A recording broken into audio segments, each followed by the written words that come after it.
En el mundo existen todo tipo de creencias y folclores que se remontan siglos e incluso milenios en la historia humana.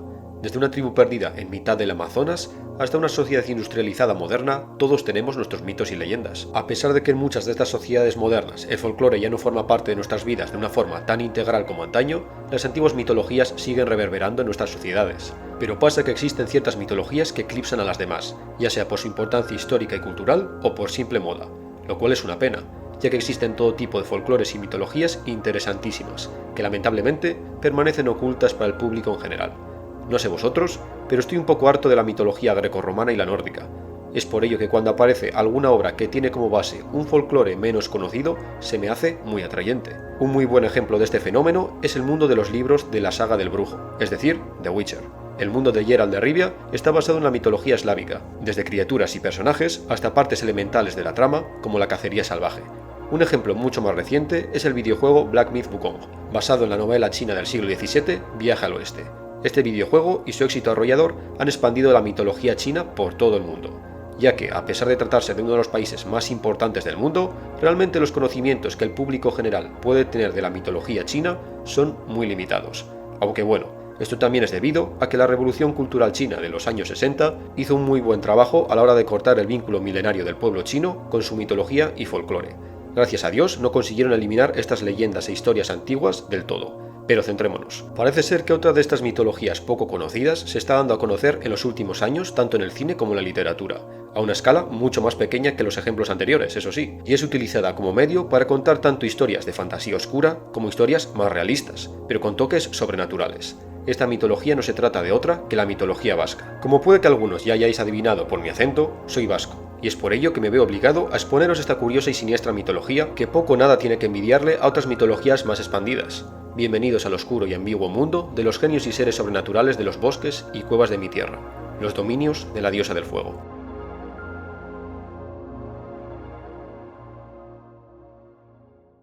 Hace miles y miles de años, cuando los seres humanos comenzaban a poblar la Tierra, no existía ni el Sol ni la Luna. Hombres y mujeres vivían en una constante oscuridad aterrorizados por los seres de las tinieblas, entidades y criaturas que salían de las entrañas de la Tierra con siniestros objetivos, seres de formas extrañas, toros de fuego, genios malvados, enormes dragones. En su desesperación, los humanos pidieron ayuda a la diosa Mari. La diosa del fuego estaba muy atareada, pero tras muchas insistencias por parte de los primeros humanos, finalmente respondió a sus súplicas. Así que creó un ser luminoso que surcaría el cielo. Le llamaréis Ilarri, la luna, la luz de los muertos. Pero esto no era la solución definitiva. Con el tiempo los genios de las tinieblas se acostumbraron al tenue brillo de la luna, y no tardaron en volver a emerger de las cuevas y simas para acosar de nuevo a los humanos. Acudieron de nuevo los seres humanos a Mari. Primero le agradecieron su ayuda al crear la luna, pero pidieron algo más poderoso que pudiera ahuyentar a los seres. Es entonces cuando creó el sol, Eguski, y les dijo: el sol será el día y la luna la noche. Esta vez las criaturas no pudieron soportar el brillo del nuevo ser luminoso, así que corrieron a esconderse en las grutas. Pero el sol solo los mantenía a raya de día. De noche los demonios, dragones y genios emergían buscando venganza. Para hacer frente a este problema, Mari otorgó un último regalo a la humanidad, una humilde flor, pero una flor de forma hermosa que al verla los seres de la noche pensarían que se trataba del sol. No es otra que la Eguskilore, la flor solar. Y desde entonces hasta nuestros días, esta flor adorna las puertas de nuestras casas defendiendo nuestros hogares de los malos espíritus, las brujas, los genios de la enfermedad, la tempestad y el rayo. La mitología vasco-navarra es una serie de leyendas, ritos, cuentos y supersticiones que han sobrevivido en esta región hasta nuestros días desde hace miles de años. Por lo general se trata de un folclore bastante desconocido, incluso para la misma gente que vive hoy en día en el País Vasco, a pesar de que hay refranes, nombres, tradiciones y acciones del día a día en esta región y sobre todo en las zonas rurales tienen sus orígenes o conexión con estas leyendas de antaño, que eran parte de las creencias y la religión de las tribus vascas. Un buen ejemplo es la historia que he narrado anteriormente sobre la Eguskilore, que sigue adornando las puertas de portales de muchas casas hoy en día, tanto la planta en sí como un grabado de madera. Todas estas creencias, tradiciones e historias se transmitían de manera oral de una generación a otra, ya que los pueblos vascos no conocían la escritura, o al menos la escritura no estaba muy expandida entre los vascones y otras sociedades del norte de la península ibérica, ya que en un hallazgo arqueológico del año 2022 se confirmó que las tribus vascas sí conocían la escritura. Estoy hablando de la famosa mano de Irulegui, encontrada en Navarra en el yacimiento arqueológico del castillo de Irulegui. Se trata de una placa de bronce que está datada del siglo I a.C. y en la que se muestran grabados de caracteres paleohispánicos, es decir, un sistema de escritura nativo de Iberia anterior a la llegada de los romanos. Pero volvamos al tema. Al transmitirse de manera oral, al folclore vasco le ocurrió lo mismo que al nórdico. Tuvo que venir un tercero a transcribir toda esta historia para preservarla. En el caso de los nórdicos fueron los monjes cristianos del siglo XII, y en el caso de los vascos, el antropólogo y párroco José Miguel de Barandiarán, en la primera mitad del siglo XX. Es por ello que, a pesar de las buenas intenciones de estas transcripciones, debemos de tener en cuenta que es probable que algunas de estas historias originales habrán sido modificadas, además de la influencia del cristianismo por parte de los escritores a la hora de interpretar estas historias. Esta mitología se expandió durante la Alta Edad Media, pero todo indica que muchos de estos mitos son mucho anteriores a la aparición del cristianismo, anteriores incluso que a las deidades indoeuropeas. De hecho, hay autores que indican que puede que esta mitología estuviera mucho más expandida por toda Europa occidental antes de la llegada de los indoeuropeos hace unos 5000 años, una especie de religión nativa europea que fue diluyéndose a medida que otras culturas iban llegando al continente. Pero debemos de tener en cuenta que, a pesar de que algunos de estos mitos pueden tener orígenes muy antiguos, como la adoración de la tierra, el concepto del bosque como lugar de lo paranormal o una deidad femenina que más tarde exploraremos, hay muchas otras historias que tienen una clara influencia judeocristiana y que se pueden trazar al comienzo de la cristianización de las tribus vascas durante la Alta Edad Media, entre los siglos V y IX. De hecho, algo curioso de este folclore vasco de la época de la cristianización es la fusión de elementos paganos y elementos cristianos en las historias. Esto tiene lógica si tenemos en cuenta que los testimonios de la época, tanto los aportados por los visigodos como por los carolingios y por los musulmanes, comentan que los vascos, a pesar de sufrir un proceso de cristianización, todavía mantenían ciertas creencias paganas. Lo más correcto es decir que se encontraban en un momento de transición, no paganos, pero todavía no completamente cristianos. Aunque en el caso de las crónicas musulmanas se referían a los vascones como mayus, una palabra que los musulmanes utilizaban para referirse a los paganos y que se puede traducir como adoradores del fuego. Es por ello que no es extraño encontrarse elementos que asociamos con el cristianismo, pero bastardizados por las creencias paganas de las tribus vascas, como la aparición del demonio o el mismísimo Dios, aunque la forma en la que se trata a estos no es muy diferente a cómo se comportan el resto de seres del folclore. No tienen un papel privilegiado ni se trata de seres intangibles, sino que son otros que habitan la tierra junto a nosotros como el resto de genios. No confundáis a estos genios con los seres de las 1001 noches. Así es como se les llama a los seres de la mitología vasca, a falta de una mejor palabra. Genios. Por ejemplo, en una de las historias, Dios llama a la puerta de un pobre carbonero pidiendo refugio para pasar la noche. Sí, Dios pidiendo refugio. A más de un cristiano de la época se les caería la mandíbula al suelo. Más todavía teniendo en cuenta que el carbonero le niega la entrada a Dios, diciendo que su creación es injusta, algunos que no se lo merecen con tanto, y el que trabaja día sí y día también, malvive. Pero esa misma noche el carbonero recibe otra visita inesperada. Hay alguien llamando a la puerta, solo que esta vez una voz sombría al otro lado se presenta como la muerte. Uno pensaría que el carbonero tampoco la dejaría entrar, solo que esta vez el carbonero acepta, comentando que a diferencia de Dios, la muerte sí es justa. Ella es igual para todos, ya seas el más poderoso de los reyes o el más humilde de los plebeyos. El carbonero la da de comer y le ofrece una cama para pasar la noche. A la mañana siguiente, antes de partir, como regalo por su bondad, la muerte le regala la capacidad de curar de cualquier mal a una persona. Días después, llegó a los oídos de nuestro carbonero que la mujer del rey estaba gravemente enferma y que éste prometía grandes riquezas a quien pudiese curarla. El carbonero aprovecha su oportunidad y después de hacer un paripé creando un mejunje mezclando unas hierbas corrientes y dándoselo a la reina enferma, consigue curarla. El rey lo colmó de riquezas y lo convirtió en el médico real. De la noche a la mañana, el antiguo carbonero se convirtió en un hombre famoso y respetado y, como no, encantado con su vida. Un día poco después, mientras pasaba por los jardines de su nuevo palacio, la muerte se aparece ante él. «Vaya, ¿cómo tú por aquí?», preguntó el antiguo carbonero. La muerte, con sus dedos largos y mortecinos, señala al hombre. «Vengo a llevarte conmigo». El hombre suplica a la muerte, toda su vida viviendo la miseria y ahora que lo tiene todo, viene en su busca. La muerte miró al hombre con su mirada sin fin e hizo una siniestra mueca que quería ser una sonrisa. «Tú mismo dijiste que yo era igual para todos. Ahora te ha tocado». Y la muerte se llevó al carbonero porque ella no hay diferencia entre los humanos. Esto es en parte lo interesante de los mitos y leyendas del País Vasco y Navarra, es que no tienen como protagonistas a dioses per se. A pesar de que hay seres mucho más poderosos que podríamos calificar como dioses, no hay un panteón propiamente dicho.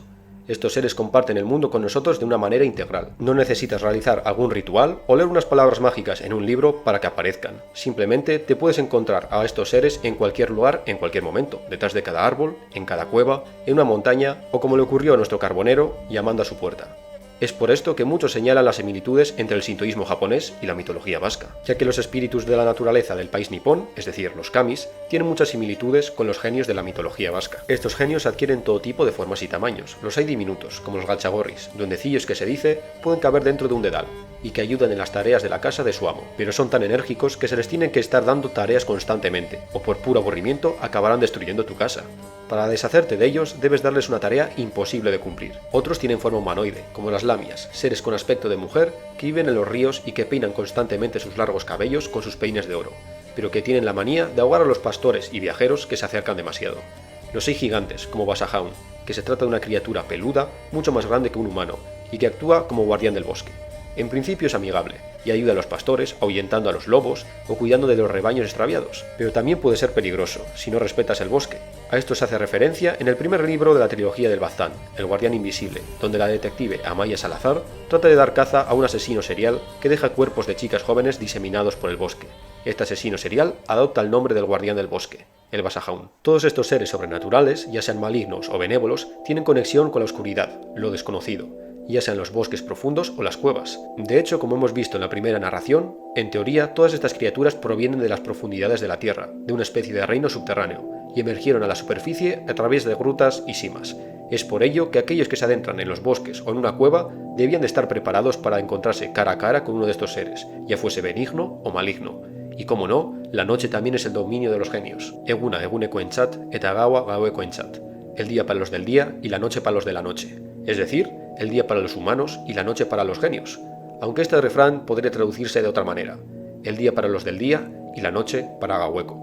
Gaueko es un genio muy poderoso que actúa como dios de las tinieblas. Es un ser cambiaformas casi omnipresente en la noche. Es por ello que cada vez que alguien desaparecía por la noche se comentaba que había sido robado por Gaueko. Esto es una especie de lección a los niños por parte de estos relatos en una época en la que la iluminación exterior no existía y el control sobre los criminales estaba muy limitado. No salgas por la noche, ese es el dominio de los monstruos. Como habéis visto, a pesar de que haya mencionado que esto no es un panteón, como el griego o el nórdico, sí que hay ciertos genios que se pueden considerar dioses. Tal es el caso del dios de la oscuridad, Gaueko. Entre todos ellos hay una que destaca sobre el resto, la que se puede considerar la diosa suprema de la mitología vasco-navarra. Mari, diosa del fuego, es representada como una mujer alta de piel pálida y pelo anaranjado flameante. Tiene su hogar en cuevas y simas en altos montes y cada cierto tiempo cambia de residencia atravesando el cielo en una bola de fuego. ¿Puede que esto sea una explicación que los antiguos trataban de darle a los meteoritos o a los cometas? La guarida más famosa de Mari se encuentra en el monte Amboto, entre Vizcaya y Áraba. Es por ello que muchas veces a Mari también se le hace mención como la dama de Amboto.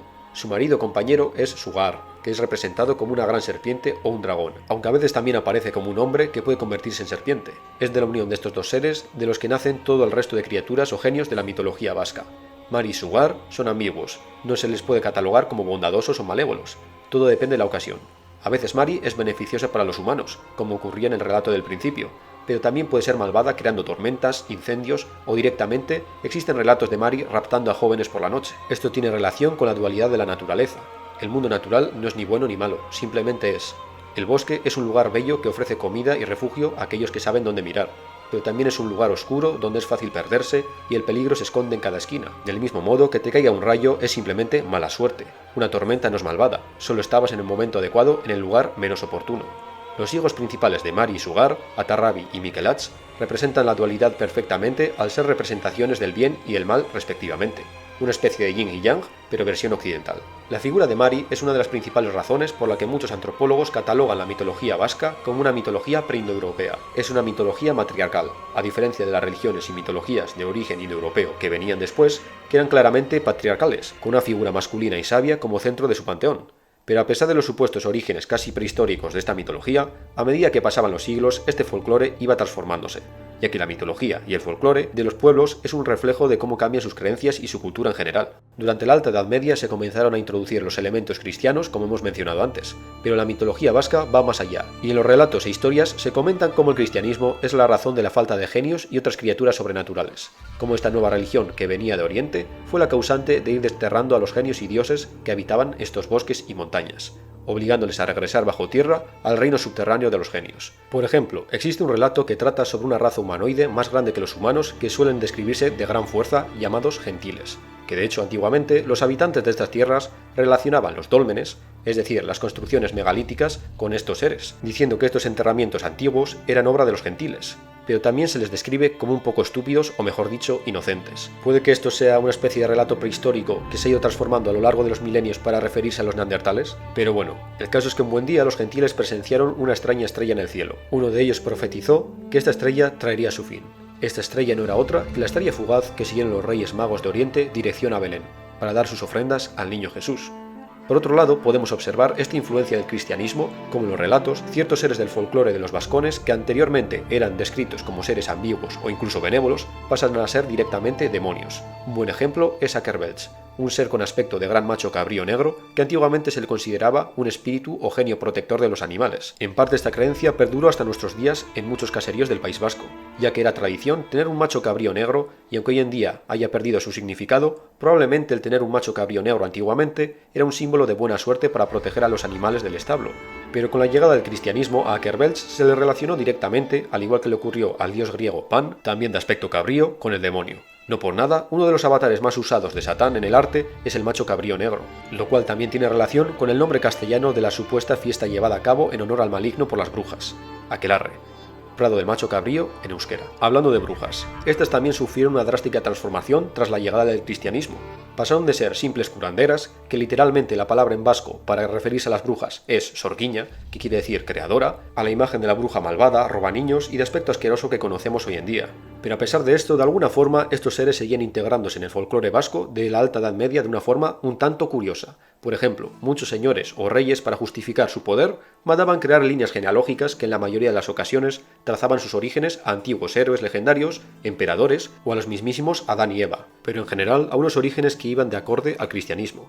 Pues en el caso de los señores de Vizcaya trazaban sus orígenes a un guerrero mítico del siglo IX llamado Jaun Zuria, Señor Blanco, que derrotó a las huestes asturleonesas en la también mítica batalla de Arrigorriaga, asegurando la independencia de Vizcaya, aunque puede que esta figura tenga cierta veracidad, al igual que pasa con otras figuras míticas de la Alta Edad Media, como Roldán, Carlos Martel, Pelayo o el rey Arturo. Pues el caso es que este buen hombre que los señores de Vizcaya utilizarían como comienzo de su linaje era el resultado de un desencuentro amoroso entre una princesa escocesa, que por algún motivo acabó desembarcando en lo que hoy en día es Mundaka, y un demonio de aspecto de gran serpiente que las crónicas medievales nombran como Culebro, muy probablemente la figura de Suar que hemos mencionado antes. Es decir, según estas crónicas, los señores de Vizcaya eran descendientes de un espíritu de las tormentas en el mejor de los casos y directamente de un demonio en el peor de los casos. Del mismo modo, parece ser que Mari, la diosa principal de esta mitología, no tuvo esta mala publicidad tras la llegada del cristianismo, muy probablemente por las similitudes tanto en su nombre como en su imagen de madre como la Virgen María. No sería la primera vez que los evangelizadores cristianos transformaban las creencias paganas para hacerlas más compatibles con el cristianismo, una técnica muy utilizada por toda Europa, que sería algo así.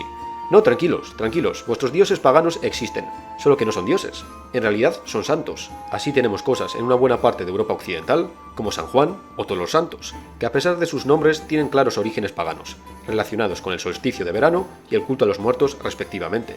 Y también debido a esto, el catolicismo a veces parece un panteón politeísta, desde la perspectiva de otras ramas más austeras del cristianismo. En resumen, que los folclores menos conocidos, incluso aquellos que provienen de un pueblo relativamente pequeño como somos los vascos, son una fuente casi inagotable de buenas historias e ideas interesantes. Además que cada uno de estos folclores aporta una perspectiva de la vida entendida por diferentes culturas que sería muy difícil de transmitir tan naturalmente de otra manera.